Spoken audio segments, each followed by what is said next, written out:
आणि आता याबद्दल आपण गप्पा मारणार आहोतच. अनेक प्रश्न, मला तर काहीच माहीत नाही, कारण फक्त तुम्ही जितका प्रोमो बघितला तितकाच मी बघितला आहे. पण आपण सगळे सहकुटुंब या चित्रपटाला जाणार आणि कुणीही सांगितलं तरीसुद्धा, कुणीतरी CD दिली म्हणून, कुणीतरी आपल्याला पटकन पेनड्राईव्ह दिला म्हणून, कुठेतरी डाउनलोड करून आपण बघणार नाही, एवढं ठरवायचं. कारण मला असं वाटतं हे ठरवणं आपल्या सगळ्यांचं कर्तव्य आहे.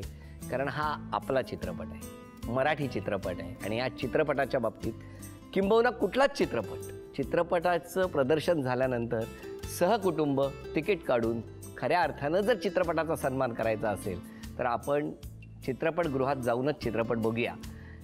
आणि सुरुवात करूया आजच्या गप्पांना. सगळ्यात आधी स्वागत करायचं आहे मला आशुतोष गोवारीकर यांचं.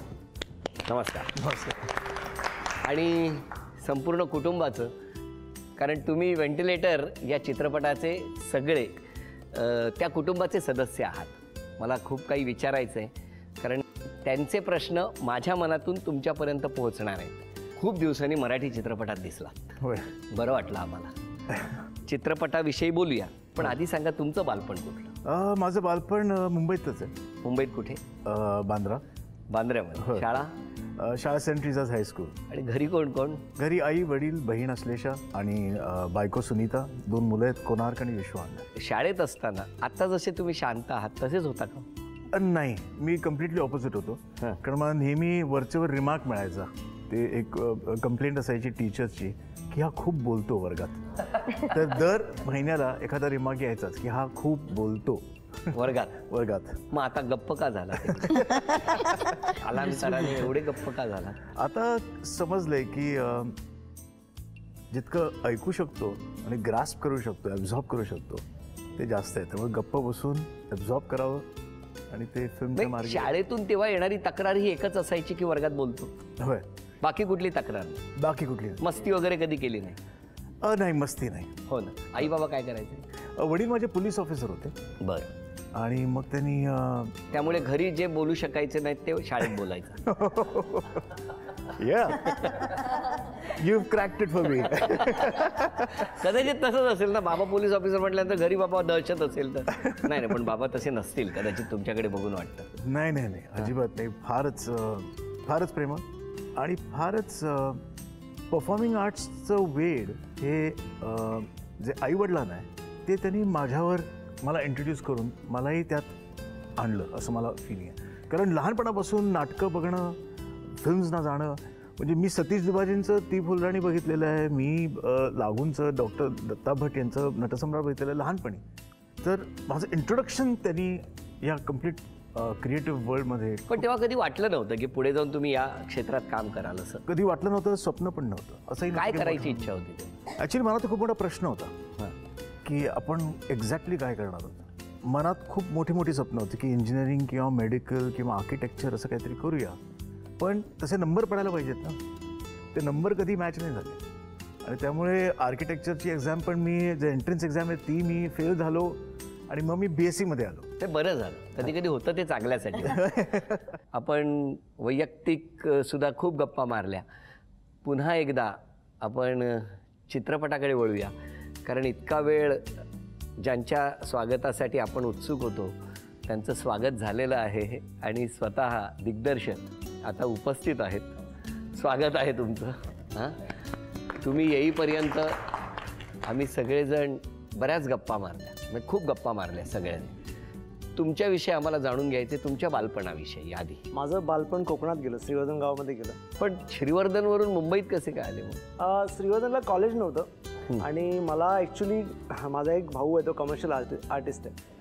त्याच्याकडे मी जायचो सुट्टीमध्ये आणि तो काय रंग भरायचा आणि काय मला कळायचं नाही, पण त्याचं स्टुडिओ खूप इंटरेस्टिंग होतं आणि मी खूप फॅसिनेट झालो. आणि एकच नाव तिकडे रजिस्टर झालं होतं, JJ स्कूल ऑफ आर्ट. आणि मला काही करून ते JJ स्कूल ऑफ आर्टला जायचं होतं. पण वडिलांची इच्छा की मुलांनी CA व्हावं. तर तुमच्या घरी कोण, म्हणजे घरी कोण कोण? माझ्या घरी माझी मोठी बहीण. ॲक्च्युली आमची कशी एकत्र कुटुंब पद्धती आहे, त्यामुळे आमचं श्रीवर्धनमध्ये मोठं घर, घरामध्ये कमीत कमी 60 माणसं.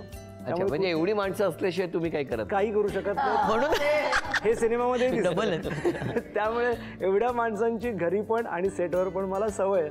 त्यामुळे मी खूप असा इझिली वावरू शकलो त्या सगळ्या वातावरणामध्ये. त्यामुळे माणसांची भीती वाटत नाही. त्यामुळे माणसं हवी असतात सारखी, कुठल्याही गोष्टीला सारखी माणसं हवी असतात. त्यामुळे 1-2 पात्रांमध्ये कदाचित मी सिनेमा किंवा कुठल्याही माध्यमातून काही करू शकणार नाही अनलेस तिकडे 40-50 जण असतील.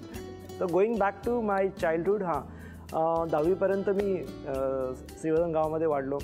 त्यामुळे कसे शांत होता शाळेत असताना? शाळेत काय कॉलेजमध्ये पण खूपच शांत रे. मी कशातच नाही, म्हणजे एक्स्ट्रा करिक्युलर ऍक्टिव्हिटीज नाही, मुली नाही, शिवीगाळ नाही. मुली हा विषय आम्ही विचारले नाही रे. आपण कुठे विषय तरी काढला? अजिबातच नाही काढला, एवढाच विचारलं. त्याचा खूप न्यूनगंड असतो की मुली पटत नाहीत कारण की इंग्लिश बोलू शकत नाही. हा खूप प्रॉब्लेम असतो. आणि मी पण 11वी पासून जेव्हा आलो आणि कॉलेजमध्ये सगळे इंग्लिश फाडफाड बोलणारे, मला काय कळत ना प्रोफेसर काय बोलतात. मी इंग्लिश पण देवनागरीमध्ये लिहायचो. धिस इज ला द स असं करून लिहायचो रे. खूप वांदे व्हायचे. त्यात मुली सगळ्या बोलायच्या. त्यामुळे म्हटलं चला मुली बोलक्या असतात. रिलीज नंतर बर. तर मग मुंबईला आलो आणि मग हा प्रवास सुरू झाला.